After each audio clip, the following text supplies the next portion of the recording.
उन्होंने अपने करियर की शुरुआत करी थी एज अ केमिस्ट्री टीचर, फिर उन्होंने अपने YouTube चैनल की शुरुआत करी आज से कुछ साल पहले। उनका जो YouTube चैनल है उसका नाम है A2 motivation. Please give an energetic and warm welcome to the one and only Arvind Arora sir.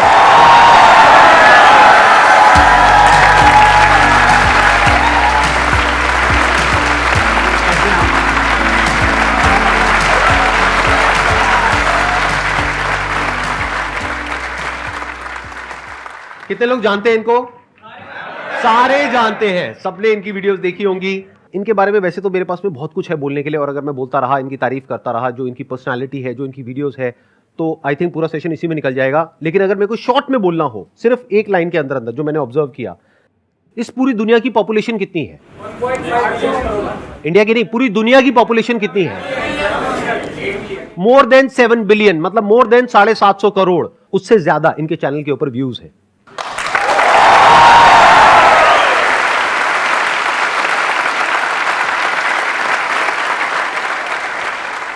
मशहूर होने की ख्वाहिश अब नहीं है मेरी, संदीप सर जानते हैं, बस इतना काफ़ी है।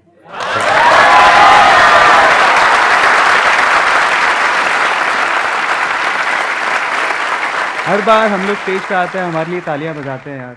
मैं आपको लिटरली बताता हूँ, एक्चुअली हमारे होस्ट एंड मेरे फेवरेट, मैं जिनका खुद बहुत बड़ा फ़ैन हूँ, एक्चुअली हमें उनके लिए आज स्पेशली तालियां बजानी चाहिए।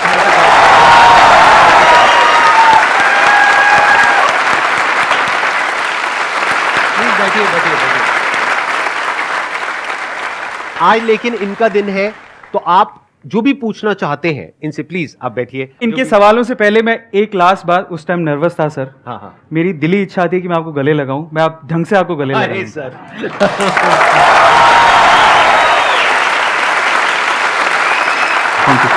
You are doing fabulous job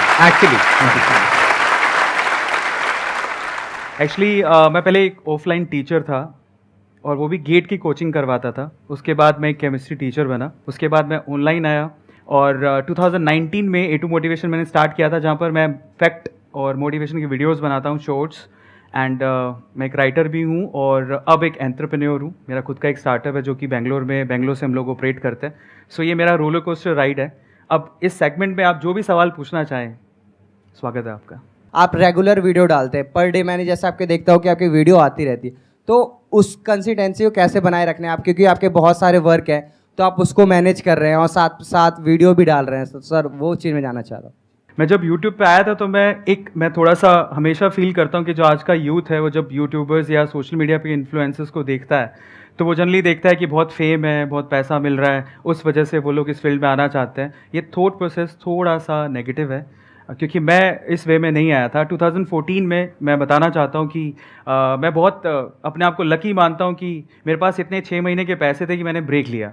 वो थॉट प्रोसेस बहुत इंपॉर्टेंट है, उसी के बारे में अभी बता रहा हूँ। वो 6 महीने का ब्रेक लिया, उसमें मैं खुद को एक्सप्लोर करना चाहता था कि मेरी कैपेबिलिटीज़ क्या है, मैं क्या करना चाहता हूँ। तब मुझे यूट्यूब की याद आई।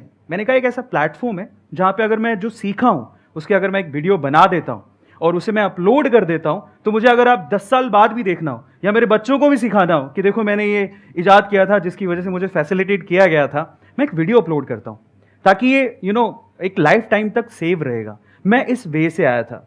मुझे पैसा नहीं कमाना था, मुझे फेम नहीं कमाना था, मुझे अपने लिए वीडियो बनाना था, ताकि वो सेव रहे, ताकि 10 साल बाद भी भूल जाऊँ तो मैं रिकॉल कर सकूँ। और जहाँ तक रही अपनी लाइफ को मैनेज करने की चीज़, अगेन वो स्केड्यूल पे डिपेंड करता है। अगर आप प्रॉपरली अपने आप को, अपने स्केड्यूल को मैनेज करोगे तो आप सारी चीज़ें कर सकते हो। पहले थोड़ा डिफिकल्ट लगता था, क्योंकि पहले 1 मैन आर्मी था मैं, अकेले ही खुद ही स्क्रिप्ट लिखना, खुद ही शूट करना, उसके बाद एडिटिंग में कहीं ना कहीं एक एडिटर था मेरे साथ में, बट फिर भी वहाँ पार्टिसिपेशन था। लेकिन अभी टीम हो गई है, तो मैं थोड़ा टाइम मेरा बच जाता है, अगेन थोड़ा ज़्यादा ही बच जाता है, तो मैं उसमें थोड़ा बहुत एक बुक लिखी है मैंने, वो भी लॉन्च हो गई है, उस पर भी मैंने काम किया, और फाइनली मैं अपने स्टार्टअप पे भी काम कर रहा हूँ। So it's all about your scheduling. अगर आप अच्छे से टाइम मैनेजमेंट, जो कि स्किल संदीप सर भी सिखाते हैं, अगर वो सीख लें, अपने आप को मैनेज करना सीखें, और सिर्फ लिखने से कुछ नहीं होता। आपने पेपर पे लिख लिया मैं इतने बजे उठूंगा, commitment is very much important. अगर आप अनुशासित हैं, कमिटेड हैं, तो आप आगे जा सकते हैं। और कई लोग अनुशासन को, यानी कि डिसिप्लिन को भी एक अलग तरीके से देखते हैं। उसका रियल डेफिनेशन ये नहीं है कि किसी भी काम को रेगुलरली करना, नहीं, चाहे वो काम आपकी पसंद का हो या पसंद का ना हो, फिर भी अपने फ्यूचर के लिए, अपने आप के लिए, अपनी फैमिली के लिए, अपनी सोसाइटी के लिए नापसंद होने के बावजूद भी अगर आप उसे कंसिस्टेंसी से करते हो, रेगुलरिटी से करते हो, दैट इज कॉल्ड डिसिप्लिन।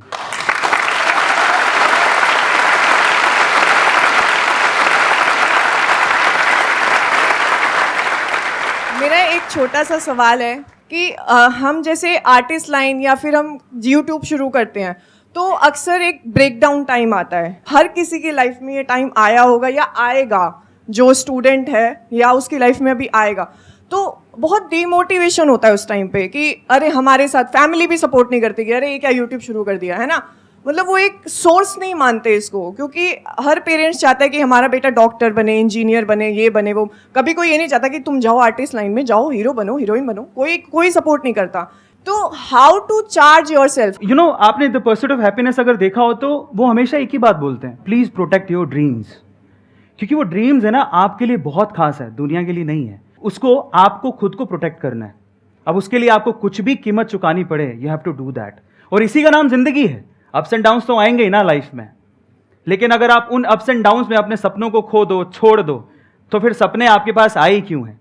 बड़े सपने देखने हैं तो कीमत चुकानी पड़ती है, और वो आपको चुकानी चाहिए। उसके लिए कुछ भी देना पड़े, you have to give yourself as well. मेरा ऐसा मानना है। एक्सेलेंट।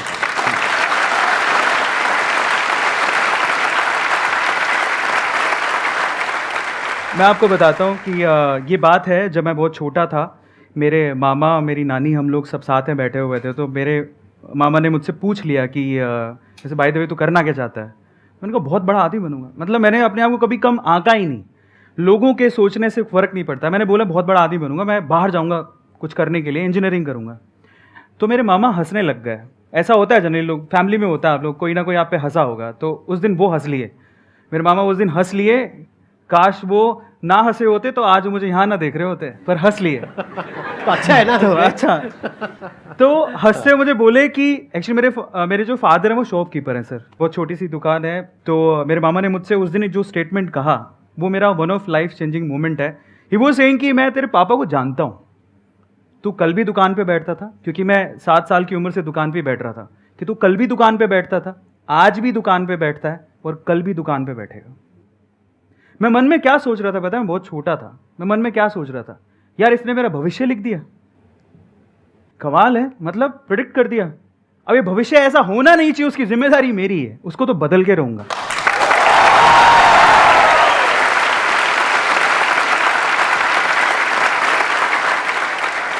जब प्रॉब्लम्स आती है ना हमारी लाइफ में, तो हमारे पास में 2 ऑप्शंस होते हैं। एक है हम ब्लेम करने लग जाए अपने रिलेटिव्स को, फ्रेंड्स को, इसको उसको, सिचुएशंस को, लाइफ को, हर एक को ब्लेम करें कि मैं इसकी वजह से कुछ नहीं कर पा रहा। दूसरा ऑप्शन ये होता है कि जो भी आपको उल्टा बोल रहा है या आपको आगे बढ़ने से रोक रहा है, तो आपको गुस्सा आता है। जब कोई आपको उल्टा बोलता है, आपकी फैमिली में, फ्रेंड्स में, यहाँ पे वहाँ पे, मुझे भी बहुत बोला था जब मैंने अपना करियर शुरू किया था, इनको भी बोला था, सबको बोलते हैं। आपको ये समझना है कि अगर कोई आपको उल्टा बोल रहा है, आपको गुस्सा आ रहा है ना, आने दो गुस्सा। हाँ। बस उस गुस्से को चैनलाइज करो सही जगह पर। वही इन्होंने किया, और आज देखो इनके अंदर एक जोश है, एक आग है जो आप लोग फील कर पा रहे होगे, मैं देख पा रहा हूं।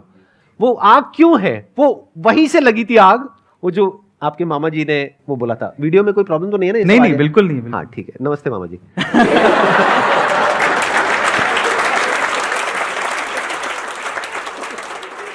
मैं आपसे पूछना चाहता हूँ कि how to be clear on thoughts, मतलब जो हम सोचते हैं और उसको इम्पोज भी करना है। और कई बार डिसीजन मेकिंग में भी हमें मतलब दिक्कत हो जाती है कि कोई डिसीजन ले तो लेते हैं लेकिन उसको अप्लाई नहीं कर पाते। बहुत अच्छा सवाल है। क्लैरिटी में एग्जांपल देता हूँ, ज़्यादा इंपॉर्टेंट है। मेरे फादर मुझे जाने नहीं देना चाहते थे बाहर। मैं इकलौता था, शॉप थी, उनको ये था कि संभालेगा कौन। तो हमेशा जब भी मैं बाहर जाने की बात करता था तो वो कहते थे कि नहीं, पॉसिबल नहीं है। जैसे भी जिद करके मैं निकला बाहर, क्योंकि फादर का कहना था कि भी 2 सिस्टर हैं, शॉप पे कौन बैठेगा, उनकी शादी भी करनी है, जो होता है नॉर्मल फैमिलीज़ में। पर फिर भी लड़ वड़ के साइन करवाया, एजुकेशन लोन लिया, निकले बाहर। अब क्यों गए थे ज़रा समझने की ज़रूरत है। विजन ये था कि मुझे फैमिली को प्रूफ करना है। मेरे मामा जी ने कहा कि भैया ये तो कुछ कर नहीं सकता, मेहनत करके सिलेक्शन हुआ है। पापा ने एजुकेशन लोन पे साइन करने तक से मना कर दिया था, फिर भी जिद करवा के किया। क्यों किया? वो इंपॉर्टेंट था कि मुझे मेरी लाइफ में कुछ करना था, मुझे इंजीनियरिंग करनी थी। अब क्लैरिटी थॉट क्या है ज़रा समझते हैं। यहाँ से मुझे मेरा करियर बिल्ड करना है, बहुत कुछ पीछे सुन के आया हूँ और बहुत कुछ लोगों को बताना है और प्रूफ करना है, लेकिन जब मुझे मौका मिला तो मैं भी बहक गया। जब बाहर निकला मैं तैयारी करने के लिए सर, तो अगेन पता नहीं कैसे बताऊं, बट वहाँ पे एक लड़की थी। बाहर जाने के बाद जब हवा लग जाती है, फ्री हो जाता है इंसान, उसी की तरफ दौड़ता है। तो मेरे साथ सेम हुआ। उनको जब पहली बार देखा मैंने तो बस दिल के तार बज गए, पता नहीं क्या हुआ। पर एक बात मैं बोलता हूँ यहाँ पे, अगेन करने कुछ और आया था, पढ़ाई करने आया था, तैयारी करने आया था ताकि मेरा कॉलेज में सिलेक्शन हो, लेकिन वहाँ पर इस चीज़ में अगेन साइड में हो गए, डाइवर्ट हो गए। बिकॉज उस टाइम पे क्या मुझे एनर्जी बहुत थी, जैसे आज आप फील कर रहे हो इससे 10 गुना ज़्यादा थी। मुझे ऐसा लगता था मैं बहुत कुछ कर सकता हूँ, लेकिन वो जो एनर्जी होती है उस टाइम पे स्कैटर्ड होती है, इस वजह से आप बहक जाते हो। लेकिन उसे अलाइन करना बहुत ज़रूरी है और उसके लिए एक पर्सन चाहिए जो आपको समझ सके। तो मुझे लगता था कि यार ये मेरी फ्यूचर वाइफ हो सकती है, ऐसा करके। यस। जिन लड़कों को प्रॉब्लम होती है ना, जिनको लव एट फर्स्ट साइट हो जाता है, उनसे ना मैं आपको एक सवाल पूछता हूँ। सवाल ये है कि जिस मोहतरमा के ख्यालों में आप 24 घंटे मशरूक हैं, जिस मोहतरमा के ख्यालों में आप 24 घंटे मशरूक हैं, वो सिर्फ आप ही की है, इसका कोई प्रूफ है?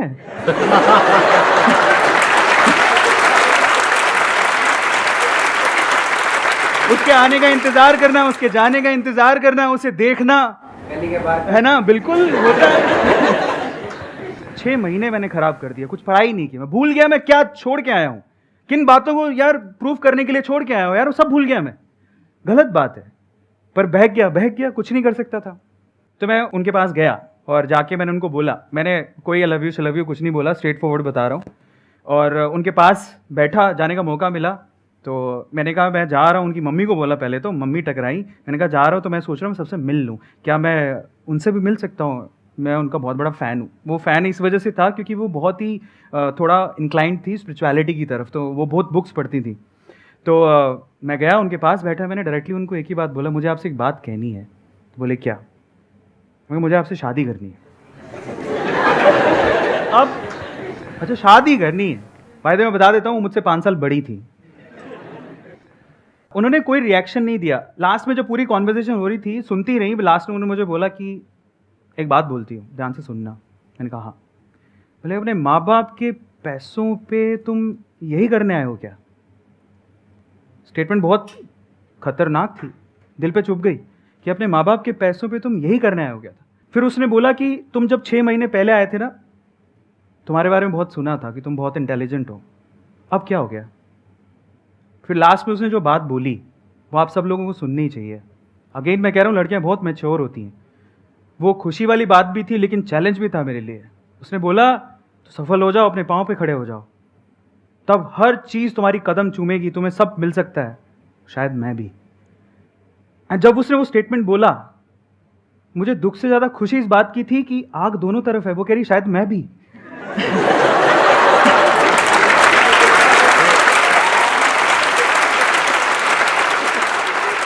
आज वो मेरे साथ है और मेरी सफलता में उसका पूरा हाथ है।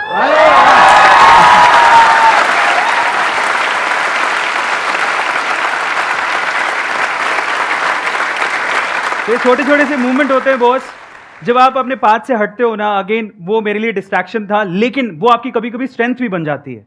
अगर मैं सीधे चले जाता, ठीक है, मन में रख के, पर मैंने वो रिस्क उठाया। रिस्क है तो इश्क है। रिस्क उठाया तो सामने से स्टेटमेंट आया, समझ में आया कि हमें करना क्या है, फाइनली उसी पाथ पे दोबारा आ गए। तो आपकी लाइफ बनती है, बिगड़ती है आपके आसपास के लोगों से जो आप चूज करते हो। और अगर आपकी चॉइस सही है तो आपकी ज़िंदगी बन सकती है और बहुत बेहतर बन सकती है। और उसने मेरी ज़िंदगी को बहुत बेहतर बनाया है, जो आपके सामने मैं हूँ।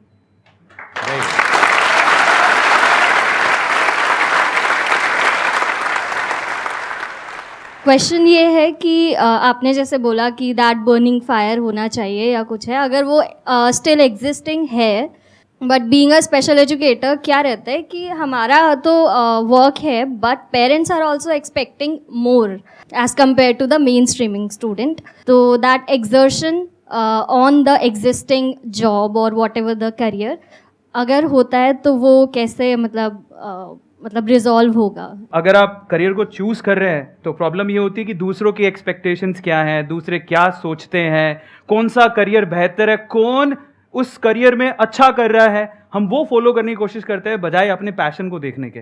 मैं बड़ा खुश हूँ इन्होंने कहा कि मैंने उस करियर को चूज़ किया, जनरली लोग जाते नहीं हैं। बहुत बढ़िया बात है यार, मानना पड़ेगा, बिकॉज आप लोग बहुत बढ़िया, बिकॉज आप लोग समझ लीजिए कि आपको जो शोशा वाली ज़िंदगी दिखती है ना, इन्फ्लुएंसर्स वाली, वो दिखने में अच्छी है, उसको मेंटेन करना हार्ड है। आप सिर्फ उनको देख के मत जाओ, आपका कोई पैशन या स्किल सेट है तब आप जाओ। और इंडिया को सिर्फ इन्फ्लुएंसर्स की ज़रूरत नहीं है, बाय द वे। हमें बहुत सारे फील्ड में, हमारे इंडिया में यूथ बहुत अमेजिंग है, बहुत। लेकिन प्रॉब्लम क्या है, सोशल मीडिया पे दिखता है तो हम फॉलो करने लगते हैं, अपने पैशन को भूल जाते हैं, या आपका जो स्किल सेट है, जो आप जिस चीज़ के लिए बने हो वो भूल जाते हैं। करियर पे ध्यान रखिए, अपने करियर को चूज करने के लिए, दूसरों को दिखाने के लिए या दूसरों के एप्रिसिएशन के लिए करियर को चूज मत करो, या दूसरों के एक्सपेक्टेशंस पर खरे उतरने के लिए अपने करियर को चूज मत करो बॉस। अगेन कह रहा हूं, जिंदगी आपकी है, सपने आपके हैं, आप अपने हिसाब से अपने करियर को चूज करिए। आपका पैशन क्या है, आपकी पॉजिटिविटी क्या है, आपके कैलिबर्स क्या है, उसके हिसाब से अपने करियर को चूज करना बहुत जरूरी है। मैंने अभी थोड़े दिन पहले एक स्पिरिचुअल गुरु है, she is really amazing, Jaya Kishori ji, उनके साथ एक पॉडकास्ट किया था, उनका नाम लेना चाहूँगा मैं, और वो पॉडकास्ट अभी रिलीज़ हुआ है। तो उनसे मैंने एक चीज़ सीखी। देखिए, लोग आपको बहुत कुछ कहेंगे, बहुत कुछ, वो गाली भी निकालेंगे, आलोचना भी करेंगे, they will abuse you, they will criticise you. यार वो लेना नहीं लेना आपके हाथ में, इग्नोर कर दो, छोड़ दो उसको। हार्ड है, लेकिन अगर आपने ये कला सीख ली कि दूसरों के क्रिटिसिज्म को कैसे एक एक लाइन के बाद, एक बाउंड्री के बाद अपने तक आने ही नहीं देना है। अगर आपने 200% किया है ना, that's it, straight forward, simply बोल रहा हूं, दूसरों की क्रिटिसिज्म को भूल जाओ। अगर मन से सेटिस्फैक्शन है ना कि मैंने बच्चों के लिए बहुत दिन रात मेहनत की है, 200% दिया है, क्रिटिसिज्म मैटर ही नहीं करता, जब तक आपका मन आपको अप्रिशिएट कर रहा है। और आपके मन का अप्रिशिएशन बहुत ज्यादा मायने रखता है।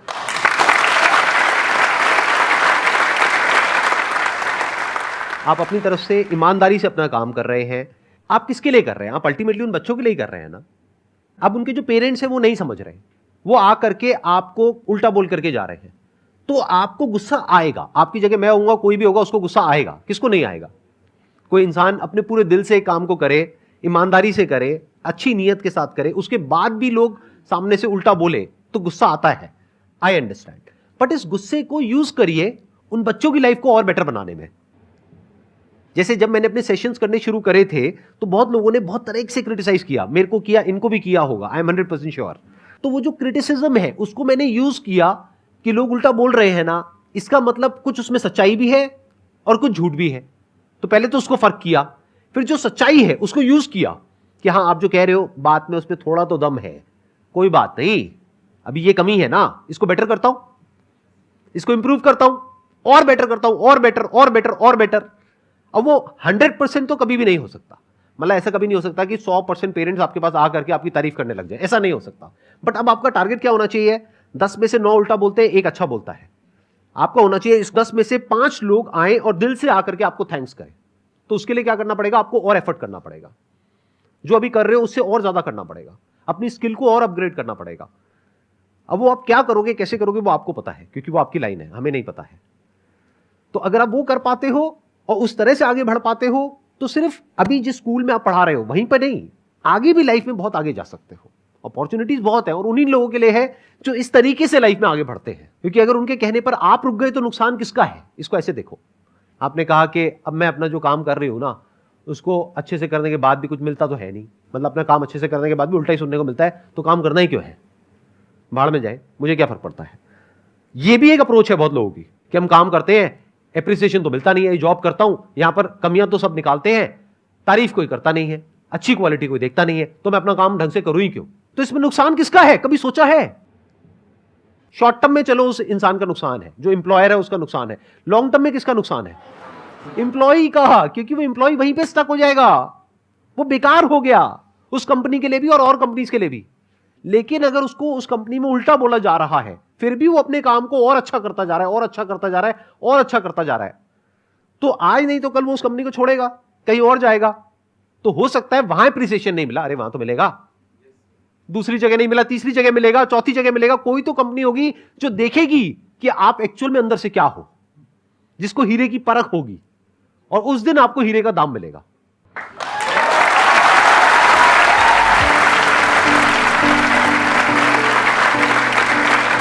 It was really a pleasure meeting you and pleasure talking to you. Thank you so much for coming. It means a lot to me Thank you so much. and to everybody here. Thank you so much.